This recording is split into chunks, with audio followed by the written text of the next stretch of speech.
찬송하리로다. 우리 주 예수 그리스도의 아버지 하나님이 그 많으신 긍휼대로 예수 그리스도의 죽은 자 가운데서 부활하심으로 말미암아 우리를 거듭나게 하사 산 소망이 있게 하시며 썩지 않고 더럽지 않고 쇠하지 아니하는 기업을 잊게 하시나니 곧 너희를 위하여 하늘에 간직하신 것이라.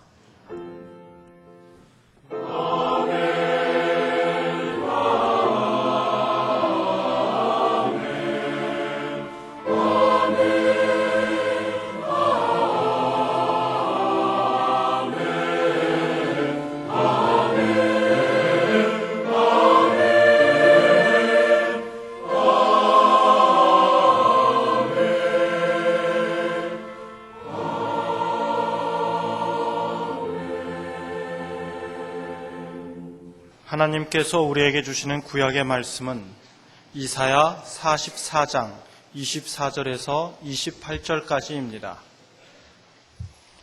1021쪽입니다.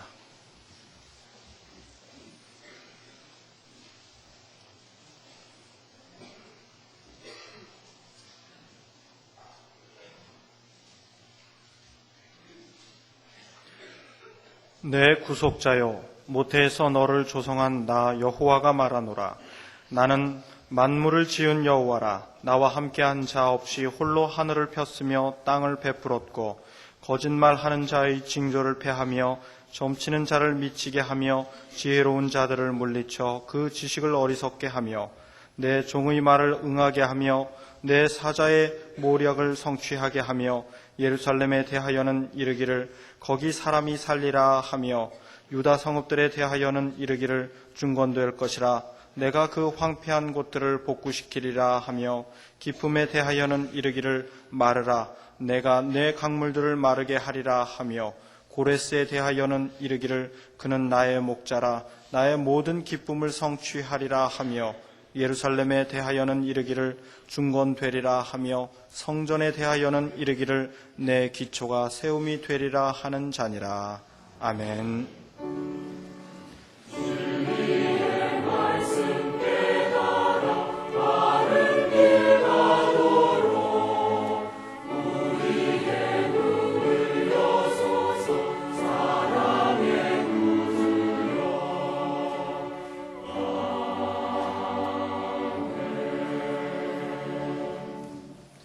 하나님께서 우리에게 주시는 신약의 말씀은 사도행전 16장 16절부터 18절까지입니다.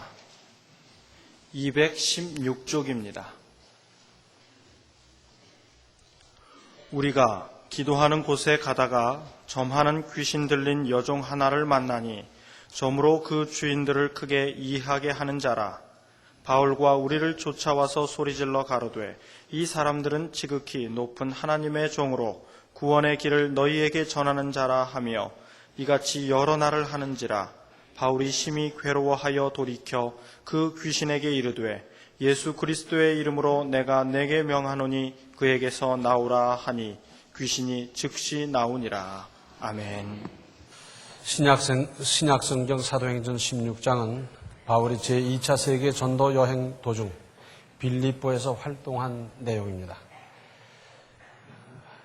거기서 제일 먼저 있었던 일은 바울 일행이 빌립보에 이르자 비단 장사를 하고 있던 루디아라는 여성을 만나게 되면서 그 집에서 예배도 드리게 되고 또 거기서 후대도 받았습니다. 이어서 일어난 일이 오늘의 신약 본문에 나타나 있는데 16절 하반절을 다시 보시면 점으로 그 주인들을 크게 이해하게 하는 자라 그랬습니다. 점치는 귀신 들린 여자가 있었는데 주인들 그랬어요. 점치는 귀신 들린 사람은 한 사람인데 이 사람의 소유권이 여러 사람에게 있어요. 한 사람이 여러 사람을 소유한 게 아니라 여러 사람이 한 사람을 소유했다 하는 겁니다. 점을 치는 것으로 벌어들이는 수입이 많아서 여러 사람의 소유물이 되어 그 수입을 주인들이 분배하고 있음을 알 수 있습니다.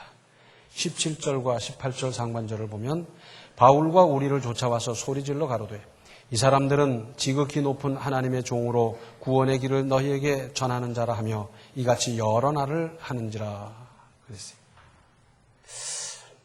그런데 이 점치는 여자, 곧 그 속에 들어가서 역사하고 있는 귀신이 바울 일행이 어떤 사람이며 무슨 일을 하고 있는지 따라다니면서 소리질러 폭로하여 방해하는 것이었습니다. 예수님 당시에도 예수님 어디를 지나가면 사귀 들린 사람들이 나타나서 뭐라 그랬습니까? 지극히 높은 하나님의 아들이라고. 그것은 예수님을 높이고 예수님이 하시는 일을 더 잘되게 하기 위한 것이 아니라 예수님이 하시는 일을 방해하기 위해서 그러는 거예요. 그때 그랬던 이 마귀 세력은 바울이 전도하는 이 일에 있어서도 이렇게 방해를 하는 겁니다. 마귀는 하나님의 일을 방해하는 것 아니겠어요? 바울은 처음에는 별로 신경 쓰지 않았으나 이 귀신 들린 여자를 계속 대하게 되면서 차츰 불쌍하게 여기게 됐어요. 바울의 전도 활동에 더 이상 방해를 받을 수 없습니다. 그래서 그 귀신을 쫓아버렸어요. 그런데 예수 그리스도의 이름으로 쫓았습니다. 제 힘으로 한 것이 아니라 인간의 노력으로 한 것이 아니라 예수 그리스도의 능력으로 쫓아냈어요.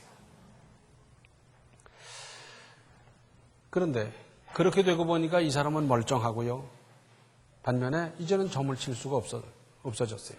그러다 보니 그 사람이 점을 쳐서 그 수입으로 재미를 보던 사람들은 이거 안 되겠다. 그래서 바울을 고소하고 막 억울한 누명까지 씌우고 그래서 이리 끌고 저리 끌고 다니다가 나중에는 두들겨 패서 빌립보 옥중에 갇혔는데 거기서 바울과 실라가 찬양하는 가운데 지진이 일어나고 옥토가 움직이고 옥문이 열리고 착고가 풀리고 그렇게 됐고 이어서 옥사정이 구원을 받는 큰 은혜가 있었습니다. 바울은 빌립보에 가서 그렇게 후대도 받고 구원받는 사람도 만나고 거기서 예배를 드릴 수 있는 이런 선처도 받았지만 이런 기가 막힌 일도 당했습니다. 그러나 우리 하나님께서는 그 모든 일을 선하게 하셔서 마침내 옥사정 가족 전체가 구원받는 역사도 이루셨지요. 구약 성경에는 여러 번 점치는 사람, 곧 점장이나 신접한 사람을 살려두지 말라 그러셨습니다. 오늘의 구약 본문에서는 이런 사람은 미치게 하겠다 하셨습니다. 주변에서 점을 친다든지 신접한다든지 무당한다든지 뭐 이런 사람들을 유심히 관찰해 보신 일이 있습니까? 그분들의 인생을 자세히 살펴보면 말로가 비참합니다. 왜냐하면 마귀는 쓰다가 제 마음대로 갖고 놀고 쓰고 하다가 나중에는 폐기처분하는 것이 마귀이기 때문에 그래요. 우리 하나님께서는 세상에 쓸모없는 사람도 데려다가 다듬고 고치고 거룩하게 해서 귀한 그릇으로 귀한 존재로 만드시는 분이신데 마귀는 정반대거든요. 하나님께서는 왜 이렇게까지 이런 일을 용납하려 하지 않으셨겠습니까? 결론부터 말씀드린다고 하면 그것은 하나님의 절대성이나 모든 것의 모든 것 되심을 부인하는 것이 되기 때문입니다. 바꿔 말씀드린다고 하면 인류의 역사는 물론 인간의 생사화복을 하나님의 장중에 있는 것이지 여기에는 어느 누구도 넘보거나 간섭할 수 있는 일이 아니지 않습니까? 하나님의 영역이에요. 하나님의 장중에 모든 것이 있는데 그 영역을 넘본다든지 간섭한다든지 그런다는 것 자체가 하나님의 절대성에 도전하는 것 아니겠어요? 오늘날 우리나라에는 점치는 사람, 여기에 드나드는 사람이 얼마나 많아졌는지 어떤 사람이 오랫동안 자세히 조사해보고 낸 보고서의 제목이 뭔지 아십니까? 번영하는 점술공화국. 우리나라가 지금 이렇게 됐다는 겁니다. 번영하는 점술공화국이 되고 말았대요. 이 글에 의하면 이 점술과 관계되는 시장 규모가 1년에 4조 원 규모라고 합니다. 4조 원이면 얼마인지 우리 좀 감이 안 잡히잖아요. 1억 얼마나 큰 돈입니까? 1억에 4만 배요. 거기에 드나드는 소요되는 비용이 이렇게 많은 나라가 되고 말았습니다. 여기에 종사하는 역술인이라고 하는 사람의 숫자가 10만 명을 넘고 있다고 그럽니다. 이러한 바람이 일고 있는 이유를 이분은 쭉 조사를 하고 결론적으로 이렇게 요약하고 있습니다. 첫째, 한국인의 의존적인 성격이 그렇게 만들었다는 것이고, 또 하나는 자아에 대한 확신 부족이 점집으로 사람을 몰아가고 있다 하는 것입니다. 이 말을 우리 신앙인의 말로 바꾼다고 하면 우리나라 사람이 신앙에 귀의하려는 경향이 크다는 것과 자기 신앙의 확신만 제대로 있다고 하면 이렇게 점집을 찾지는 않을 것이라는 말이 됩니다. 요새는 사주 카페가 생겼대요. 그냥 카페 그래도 또 그렇고 또 북카페 그래서 거기서 책을 읽고 또 토론도 하고 또 책을 사기도 하고 그거 참 좋은 거 잘생겼다 그랬더니 사주 카페도 생겼대요. 또 askfuture.com 하는 회사가 있다 그래요. 이거 근사한 벤처기업인 줄 알았더니 이게 점치는 회사래요.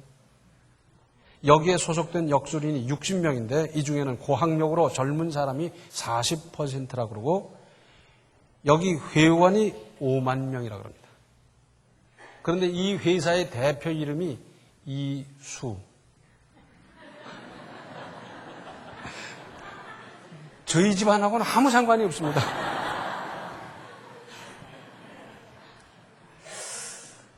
거기다가 우리나라에서는 대통령이 되어보겠다는 사람들이 꼭 하는 짓이 뭐냐? 조상 묘를 이장하더라고요. 참 어쩌다가 이렇게 되는지 모르겠어요. 조상 묘를 이전해서 거기서 무슨 덕을 보겠다 하는 건데 이게 맞는 일입니까? 자, 묘자리를 음택이라고 그러고 집자리를 양택이라고 그래요. 그런데 집터를 잡을 때 무슨 햇빛이 하나도 들지 않는 통풍도 안 되는데 집터 잡을 사람이 어디 있겠어요? 이왕이면 양지에 통풍 잘 되는 곳에 시야 좋은 곳에 잡고 싶지요. 또 음택 그 묘자리를 잡으면서 물이 콸콸 나오고 질퍽질퍽한 데다가 묘자리를 잡는 사람이 어디 있겠어요? 이왕이면 햇빛 잘 들고 남향이고 그래서 때도 잘 살고 그러는데 모시고 싶다. 여기까지 다 상식이에요. 그런데 그 죽은 사람이 산 사람의 운명을 어떻게 좌우할 수가 있겠습니까? 땅은 무생물인데 그 무생물이 만물의 영장인 사람의 운명을 좌우할 수 있다는 이 믿음 가지고 이장을 하는 건데 이것이 과연 과학적입니까? 또 그 사람들 말을 들어보면 털을 잘 잡아야 되는데 좌청룡 우백호가 어쩌고 저쩌고 뒷산이 어떻고 맞은짝에는 뭐가 있어야 되고 하면서 그러는데 요즘 하도 개발을 하는 바람에 좌청룡이 없어지고요. 우백호도 없어지고요. 맞은짝에 길이 뻥 뚫리거나 거기 터널이 나고 강물이 왔다 갔다 하고 이리 가던 강물이 저리 가고 이러는 판국에 무슨 지세에 의한 혜택을 입을 수가 있겠습니까? 그런데도 여전히 대통령 되겠다는 사람은 이장을 해가면서 거기서 무슨 혜택을 볼까 그러고 있어요. 좀 과학 대통령이 좀 나오면 좋겠어요.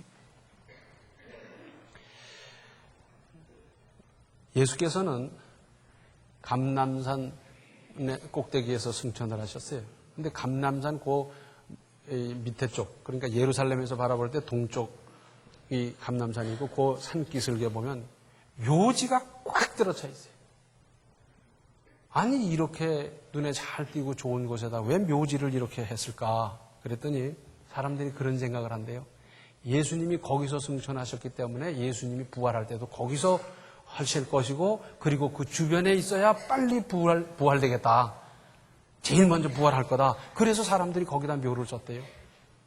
그런데 2000년을 내려오면서 무슨 수로 거기다 그 많은 죽는 사람을 다 쓰겠습니까? 우리나라에도 그런 사람이 없잖아 있습니다만은 그래서 밤중에 몰래 가서 파내고 탁 심고 그렇게까지 한다는 거예요. 근데 그분들은 부활을 생각하면서 하는 거고 우리나라 사람들은 그것으로 말미암아 무슨 혜택을 보고 덕을 보려고 하는 그런 마음 좀 다르죠? 한번 생각해 보십시다. 우리나라 사람 정신문화에는 아직도 무속적인 사고가 상당히 잠재되어 있음을 부인할 수 없는데 여기에 재수, 요행을 늘 생각하는 겁니다. 그래서 이사를 가도 손 없는 날 가고 돈벌레를 보면 그날 재수가 있고 그러는데 한번 생각해 보세요, 제발. 돈벌레가 나와 무슨 상관이 있습니까? 예? 그것과 돈과도 관계가 없고요. 그것 봤다고 해서 내가 오늘 재수 있을 거다 기대하면서 한다. 다 속는 거지요. 밟으면 죽는 것이 내 인생을 어떻게 좌우할 수가 있겠어요? 신문마다 오늘의 운세 그러고 나오더라고요. 옛날에는 언론이 미신타파를 부르짖고 앞장섰는데 어쩌다가 이 지경이 됐는지 모르겠어요. 그래서 무슨 띠 몇 년생은 그날은 어떻다 그러는데, 자, 가령 저와 동갑인 사람이 세계에 얼마나 많습니까? 그런데 그 한 줄의 예언이 모든 사람에게 똑같이 적용될 수 있겠습니까? 저는 이 쌍둥이들을 유심히 좀 보니까 참 재밌더라고요. 뭐 같이 태어나다시피 했는데도 성격도 다르고 취미도 다르고 무슨 뭐 다 달라요. 희한하더라고요. 또 인생이 그래서 재밌는 거 아닙니까? 쌍둥이 태어나서 둘 다 똑같다 그러면 그 무슨 재미를 기르겠어요? 다르니까 재밌고요. 그런데 나와 동갑인 사람이 그 몇 줄 운명과 똑같이 적용이 될 수 있다. 이게 얼마나 비과학적입니까? 옛날에는 모두 궁합을 보고 결혼을 했는데 그 사람들 다 잘 살았습니까? 또 복권에 당첨된 사람들이 그런다네요. 돼지 꿈을 꾸고 가서 복권을 샀더니 됐더라. 그래가지고 돼지 꿈 꾸려고 사람들이 얼마나 힘쓰는지 몰라요. 액자에다가 돼지가 새끼 전맹이는데 새끼는 한 10댓마리 되는 거, 그 머리맡에 딱 걸어놓고, 그리고는 돼지 저금통 머리 옆에, 저 베개 옆에다 놓고, 그리고 타든지 돼지 꿈을 꾸고 복권을 사버리라 그러는데, 강제로 꿈을 꿔서 되겠어요? 점치는 사람의 심리적 요구가 뭡니까? 요행과 재수를 바라는 것 아니겠어요? 땀 안 흘리고 고생 안 하고 손쉽게 무슨 한 주먹 벌어보겠다 그러는 건데, 지금 밝고 밝은 이 세상에서 그런 어수룩한 구석이 남아 있겠습니까? 손쉽게 돈을 벌 수 있는 그런 데가 남아 있겠습니까? 한번 생각해 보세요. 그런데도 수없이 많은 사람들이 속아 넘어가는 것은 거기 가서 어떻게 하면 그냥 대번에 큰 돈을 번다 하더라. 그러니까 그냥 갔다가는 전부 다 패가 망신하고 이러고 있지 않습니까? 하나님의 은혜라든지 하나님께서 주신 복은 요행이나 재수가 아닙니다. 그야말로 하나님의 은혜 그 자체입니다. 그런데 우리 그리스도인들에게도 몇 가지 문제가 있습니다. 먼저 하나님을 믿고 하나님께서 나의 주인이 되신다고 하면서도 과거에 점치던 유혹을 못 버리는 경향이 없지 않다 하는 것입니다. 이것이 불신앙입니다.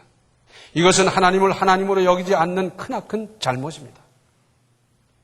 우리가 하나님의 자녀가 되는 순간, 그때부터 하나님께서는 우리의 앞길을 주장하시고 보호하시고 인도하십니다. 이것을 믿는 믿음이 귀한 것 아니겠어요?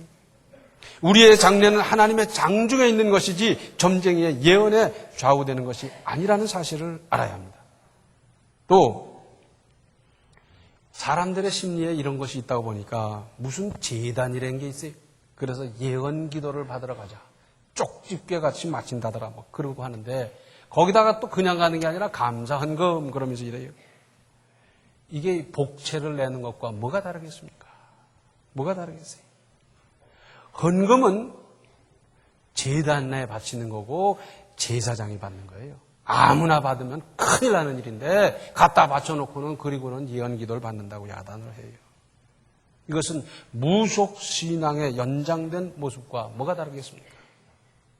사실 우리가 미래를 알 수 없다는 것이 얼마나 은혜인 줄 아십니까? 제가 그런 만화 영화를 봤어요. 어떤 내외가 우주인에 의해서 우주로 끌려갔어요. 근데 끌려간 거기는 사람이 죽는 법이 없다는 겁니다. 영생하는 거예요. 얼마나 좋겠어요? 얼마 만에 지구에 와봤더니 갓난쟁이였던 자기 손자가 크다가 못해 늙어가지고 파파 할아버지가 돼 있어요. 또 얼마 만에 또 와봤더니 그때 그 손자가 또 늙어서 파파 할아버지가 돼 있어요. 그래서 이 우주인이 돼버린 이 내 외분이 하는 말이 지구 사람들은 죽어서 참 좋겠다. 저기선 죽지를 않아서 지루해서 못 살겠다는 거예요. 우리가 미래를 알 수 없다는 것이 얼마나 큰 은혜입니까? 그래서 하나님을 믿는 믿음으로 살도록 하셨고, 그래서 더욱 하나님을 의지하도록 하나님께서는 사람을 그렇게 만드셨습니다. 그러면서 미래를 알 수 없지만 그렇기 때문에 우리의 믿음을 하나님께 보여드리거나 우리 믿음의 분량을 달아보실 수 있도록 하신 것 아니겠습니까? 구약 성경에 수없이 반복되는 말씀이 있습니다. 나는 너희를 애굽 땅 종되었던 곳에서 인도하여 낸 너희 하나님 여호와로라. 이스라엘 백성들이 애굽에서 종살이 할 적에는 우리가 지금 상상할 수도 없는 노예, 끔찍하고 처참한 인생이었습니다. 그리고 이것이 언제 해결될지도 모르고 자자손손 노예 신분으로 살아야 되는 기가 막힌 형편이었어요. 그런데 이 사람들이 거기서 자유를 얻고 자유인이 된 것은 이분들의 노력으로 된 게 아니에요. 이분들은 100번을 죽었다 깨어나도 노예 신분을 벗을 수 없는데 하나님의 전적인 은혜로 종되었던 신분에서 자유인이 되고, 그리고 하나님의 약속의 땅을 가기 위해서 홍해는 물론이고 시내 광야를 갈 때 순간순간 하루하루가 다 하나님의 은혜로 가는 길이었습니다. 그래서 하나님께서는 나는 이런 존재이기 때문에 너희들에게 이렇게 요구한다 할 수 있는 거예요. 이것을 신약적으로 말씀드린다고 하면, 나는 너희들을 구원하기 위해서 내 사랑하는 아들을 십자가에 못 박는 그 끔찍한 형벌, 그 엄청난 대가를 치르면서 너희들을 내 자녀를 삼았노라 하는 것입니다. 이렇게 구원했기 때문에 그 실적으로 너희에게 이렇게 저렇게 요구한다 하는 것이고, 그 길은 어렵고 힘든 일이기보다는 우리가 마땅히 가야 할 길이고 살 길이고 복을 받게 하시는 길이었습니다. 그래서 성경에 제시한 그 길대로만 살면 복 받고 은혜 받고 능력 있게 얼마든지 살아갈 수 있도록 다 하셨고, 그리고 그런 실적을 가지고 우리에게 하나님께서는 얼마든지 말씀하실 수 있는 자격이 있는 것 아니겠습니까? 성경에 비추어 보고 기도해 보았더니 이 길이 하나님께서 원하시는 길이라고 하면 아무리 위험해도 아무리 불안해도 믿음으로 나가는 겁니다. 믿음으로 행하는 겁니다. 이왕 하나님께서 주신 지혜와 이성으로 어느 정도 미래를 예측할 수도 있겠으나 무엇보다도 우리 아버지 되시는 하나님을 확실히 믿는 믿음으로 믿음의 길을 가는 것입니다. 우리가 믿음의 길을 가려고 했더니 주변에서 그것을 말리는 사람, 비난하는 사람, 욕하는 사람, 별별 사람이 얼마든지 있을 수 있지만, 그러나 하나님께서 가라고 하신 그 길이기 때문에 나는 믿음으로 간다. 불안해도 가고 다른 사람이 가다 실패한 길이라도 가고 나는 믿음으로 이 길을 간다고 하는 그 믿음이 우리에게 필요하고, 하나님께서는 우리의 그 믿음을 보시고 싶어 하지 않습니까?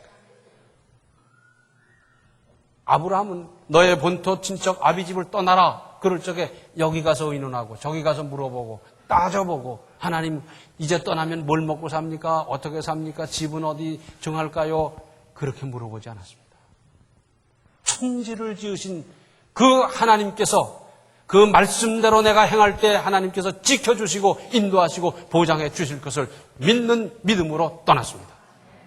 만약에 물어보면서 다녔더라면 시기도 놓쳐버리고, 그리고 나중에는 순종할 마음도 변해버렸을 가능성이 있어요. 모세가 어떻게 살았습니까? 다윗이 무슨 보장받고 살았습니까? 바울이 어떻게 살았습니까? 이 길이 하나님의 길이고 하나님이 원하시는 길이고 하나님의 뜻이라고 하면 그 다음에 어떻게 되든지 간에 나는 갑니다. 그러는 겁니다. 내가 믿음으로 이 길을 가기 때문에 하나님이 나를 지키시옵소서, 나를 붙들어 주시옵소서, 그 기도가 가능하지만 제 마음대로 행하고 제 마음대로 살고 그러면서 하나님 나를 도와주시옵소서, 이것이 되는 일이겠습니까? 성경에는 이 말씀이 나옵니다. 아브라함의 하나님, 이삭의 하나님, 야곱의 하나님, 나의 하나님. 얼마나 멋있어요. 아브라함을 그렇게 지켜주신 하나님께서 나도 그렇게 지켜주실 것을 믿습니다. 이삭에게 그렇게 역사하셨던 하나님께서 나도 그렇게 쓰실 것을 믿습니다. 야곱에게 복 주시기를 기뻐하셨던 하나님께서 나에게도 그 복 주시기를 나는 기대합니다. 이 믿음이 있잖아요. 내일이 불안하다 하더라도, 내일에 아무런 기약이 없다 하더라도, 그러나 아브라함을 지키신 하나님, 이삭을 지키신 하나님, 야곱에게 역사하신 그 하나님께서 나도 그렇게 그 믿음으로 가면 그렇게 지켜주실 것을 믿는 그 믿음, 우리 하나님 그 믿음을 기뻐하십니다. 따지고 어떻게 될까 물어보러 다니고 점쳐보려고 그러는 그 사람은 믿음이 자랄 수가 없습니다. 이것이 모험일지라도 믿음으로 가는 그 길을 하나님께서 지키시고 붙드시고 역사하시고 그 믿음을 가진 사람을 들어서 크게 쓰시는 이 역사가 따를 것입니다. 이런 믿음으로 능력 있게 살아가시기를 바랍니다. 기도하시겠습니다. 은혜로우신 아버지 하나님, 깨닫고 보니 저희들 참 믿음 없이 살았습니다. 믿음이 있다고 하면서 불안했고 하나님이 우리의 주인이 되신다고 하면서도 하나님의 절대성을 실제로는 부인했던 모든 것 다 용서해 주시고 이제부터 하나님 믿는 그 믿음 하나 가지고 나아가게 하시고 승리하게 하시고 성공하게 하시고 하나님의 뜻을 이루는 도구로 쓰임받게 하여 주시옵소서. 예수님의 이름 받들어 간절히 기도하옵나이다. 아멘. 하나님을 바로 믿어 하나님만 의지하고 하나님의 뜻대로 살아가면 됩니다.